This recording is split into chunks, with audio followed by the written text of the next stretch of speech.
Hey guys, welcome back to my kitchen and my channel. And today we're going to be making some pub subs, as what we call in Florida. But I'm going to be making some chicken sandwiches, buffalo chicken sandwich. So here I have, I cut up 3 chicken breasts and I cut them up to sort of like some tenders, just so it'll be quicker to fry. I got my flour here. I put 2 cups of flour and 1 cup of cornstarch in here. And then I put complete seasoning in here to season the flour. I don't put seasoned salt in there because I don't want my flour to be like too salty. And then I have this is the complete seasoning that I used. And then to season my chicken, I got some seasoned salt, some mustard, paprika, and in here is garlic and onion powder that I mixed in here. So it's just a mix, but we got some garlic and onion powder, okay? So we're just gonna be using, you can take this out because that's for the flour. So we're just gonna be using these seasonings here to season our meat. All right, so let's get into it. All right, so we're gonna season this up. I'm sorry I'm using this a little behind bowl, but y'all get it. Should have used a bigger one, but oh well. And I'm just lightly seasoning that with that seasoned salt. But like I said, you don't want it to be too salty. Okay. We're gonna put our onion and garlic powder on there, and then we're gonna put a little paprika, not too much. And then I'm gonna put some mustard. The mustard on there is sort of like a binder, right? I love using mustard when I fry chicken to add as a binder. It's sort of like when you see people using yogurt to cook chicken, like as a tenderizer almost. They use yogurt to tenderize. I don't know if you guys seen that done or not, but it actually tastes pretty good. And with the mustard, like it doesn't like overpower the chicken, so you're not gonna be like, oh, my chicken tastes just like mustard and mustard only. It's not gonna be like that, I promise. Now we have our flour, and it has, like I said, the complete seasoning in it. Now I don't use buttermilk,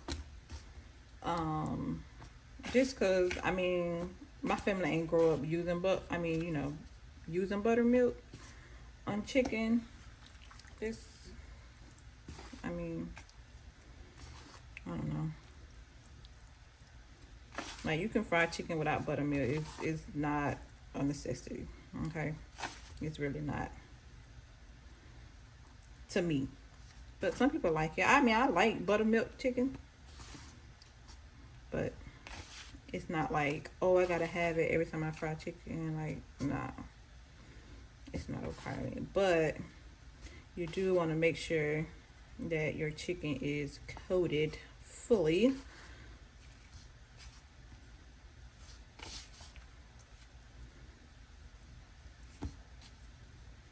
Usually I put this flour in a bag and I just shake it, but I didn't have a Ziploc bag that was big enough. So I'm just gonna do it like that. All right, so now our grease is ready to go in a deep fryer. So we're gonna place these.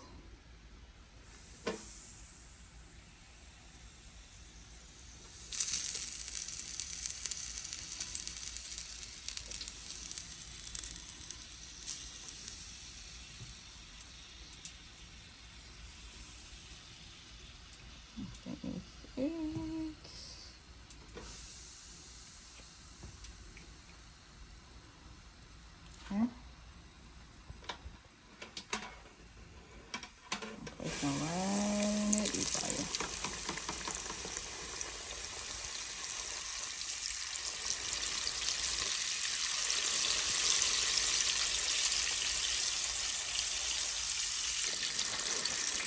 All right, y'all. So now that it has come to a float, it's starting to float. That's how you know it's ready. When you put flour on chicken, and you fry it in the deep fryer or whatever, when it starts floating, that's how you know it's done.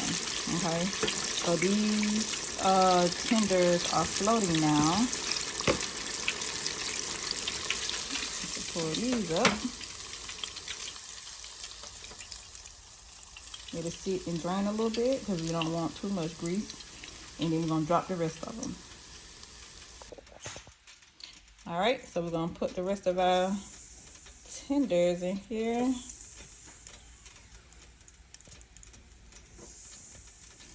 And whenever I take them out the flour, I always do a little shake, shake, shake. I don't know why I be doing that.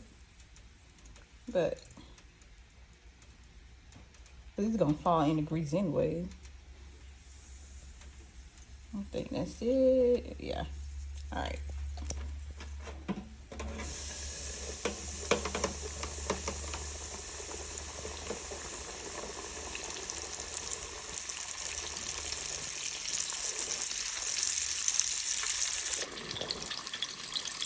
Alright, now we're going to pull these up so they float.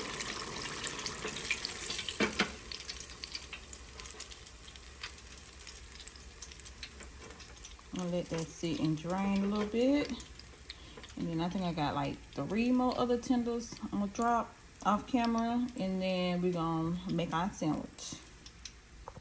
But see, y'all don't always need buttermilk. You can make it a little crunchy without buttermilk. So if you don't have buttermilk in your refrigerator, it's not the end of the world.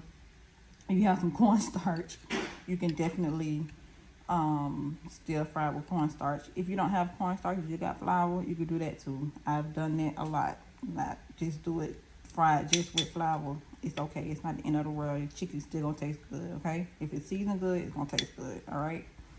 But I know some people just like extra crunch. But to each his own. All right, y'all, I got me some Hoagie Rolls from Publix. This is what we're going to be using tonight. I decided to buy these. I never tried it myself, but I was like, I saw them on sale, and I was like, let me try the Hoagie Rolls. I used to work in Publix bakery, so I used to bake these breads all the time, every day. But I'm going to show you a little trick, okay? When they print out these tickets, they put them for the next 2 days, right? So today is August the 21st. So tomorrow's the 22nd, and the next day is the 23rd. So that's how I know these are fresh. They baked these today. Now, if you see it for the next day, like say for instance, this said sell by the 22nd. I know these are old. I'm not gonna want these. I'm gonna ask. I'm gonna look for the newer ones, or I'm gonna ask them in the back, like go to the clerk and be like, hey, can I have a fresh hoagie? Because I know y'all hiding them in the back. Yeah, they be doing that. So if you see something that's not really like up to date, like a further date, then ask the clerk, can you get the fresh ones that y'all stashing in that back? Okay. But yeah, I always wanted to try the Hoagie Rolls. They always look like really good, especially if the baker bakes them good. Some bakers over bake them, so you just gotta watch out for these. And say for instance, you're like, that's too much for 4 rolls. You know, the original price, I got them on sale, so the original price is like $4 and something. But say for instance, you go in the bakery and you're like, I don't want the whole package. You can go to the clerk, get the this off the bread thing, the bread stand, and say, can I just have 2 rolls? They'll take 2 rolls out and they'll split the price. So the price will actually be like $1 and some change. And you can do that with bread. You can do that with cookies. Y'all, you can do that with the pastries. I'm telling you, I worked at Publix, so I know. That's a little trick that everybody don't know about. They'll just get the whole thing thinking that they gotta buy the whole thing, and they're like, I'm not gonna use all 4 of these because this is made from scratch, so they go bad really quick. Like they're gonna go bad in like the next 4 days, right? They're gonna start getting real hard and moldy. So you're like, dang, you know, it's just me in the house, or it's just 2 people in the house. I don't want to get the whole thing because I don't know if I like it. Tell them, hey, can I have 1 roll? Can I have 2 rolls? Can I have 3 rolls? And they'll take it out, put it in a new bag, and reprint a new sticker, and it'll be cheaper than what you like, the original sticker with the 4 count. You could do that with donuts. You could do that with all the bread. Even if like the Italian bread that come like a whole loaf, you could tell them, hey, can I have half the bread or whatever? And they got to give you half of that bread. They have to cut it. If it's not cut, they got to give you half of that bread. I'm telling you, that's a little trick. But I just thought I'd share that with y'all if you didn't know. But yeah, you could do it with cookies as well. I used to do it all the time. People used to come in public and make me split bread or whatever all the time. And then the bread that's left that the people didn't use, we put it back on the shelf. So that's why sometimes you'll see like 2 breads in the on the shelf aisle, because somebody didn't split it, but we still have to sell that bread. So that's why you'll see it like that. Sometimes you'll see 1 hoagie roll in the on the bread aisle. I mean, not bread aisle, but on the shelf in the bakery. Only in the bakery, not in the regular aisle with the other bread like Nature's Own, Sara Lee, and all that. They're not gonna do that with that type of bread. So don't go over there thinking that you can get a half a loaf of Sara Lee or a half a loaf of Nature's Own, because it's not gonna. No, they're gonna be like, girl, what? You have to do Publix bread in the bakery. All right, so we're gonna get 1 of these, and they do have the cornmeal that they have for the regular pub sub. They do add it to that hoagie roll as well. All right, so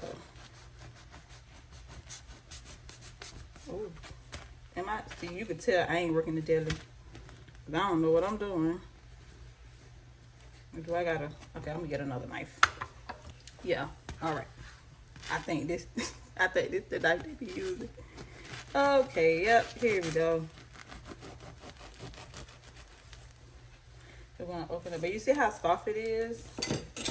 It's real soft, and it's really soft. Oh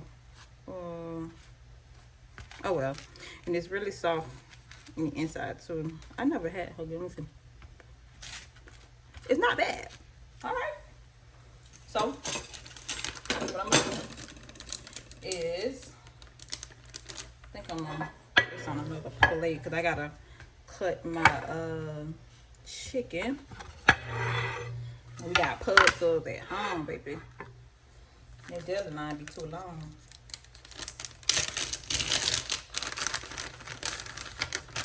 I got some cheese. I should have picked up some slices of provolone cheese from the deli, but I thought I had more cheese at home, but it is what it is. All right. So we are gonna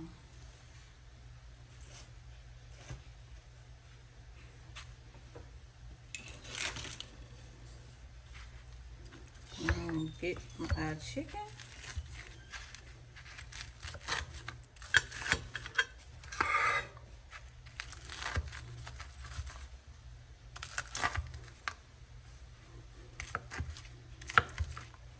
Yeah, you could tell I ain't working the deli because this is too much for me.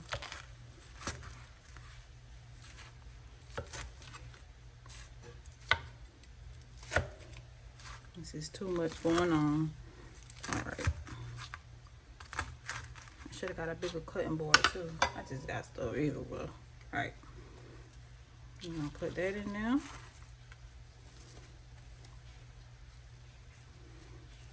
Like that.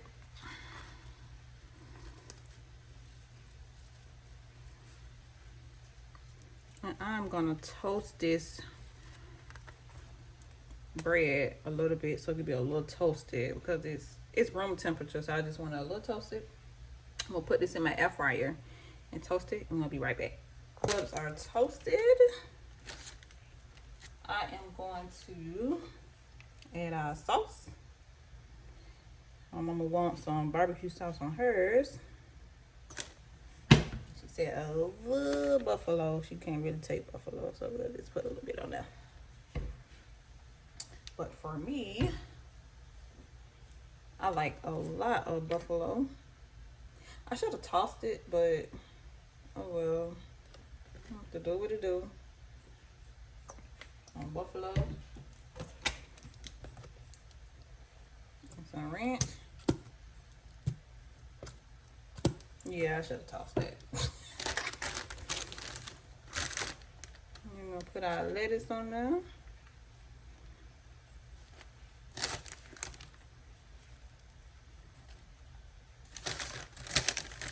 Yeah, I'm definitely not a deli worker. They're gonna be like, that lady slow. Alright. But funny thing is, when I applied for Publix, actually the deli manager called me for an interview. Cause like when you apply to Publix, you can put like as many, like 3 departments that you want to work in. If I put the deli and the bakery, and I forget what else I had put on now, but I had put the deli too. So the deli manager called me. I was like, dang, I really don't want to do no deli. And so halfway through the interview, she was like, you know what? It sounds like you want to do the bakery more than you want to do the deli. And I was like, yeah, sis, that's kind of what I want to do. So she went on that same day. She went and talked to the bakery manager, and the manager was like, yeah, of course you can come to the bakery. I was like, thank you, sis. So that's how I ended up in the bakery instead of the deli. Cause yeah, y'all be giving people anxiety on them subs.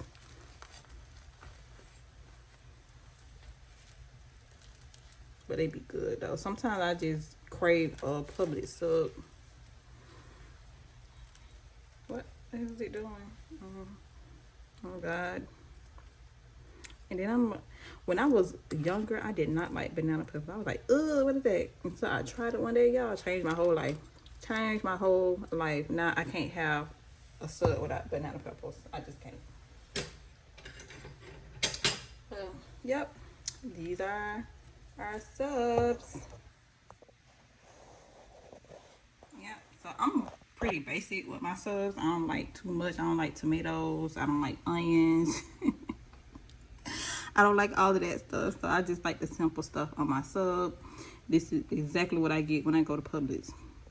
Buffalo sauce, ranch, lettuce, and banana peppers, and I'm done. Oh, and provolone cheese. And that's it. I don't get too much. But yep, if you like this video, please like, comment, share, subscribe. Drop your favorite pub sub in the comments, and I'll see you guys in the next video. Bye.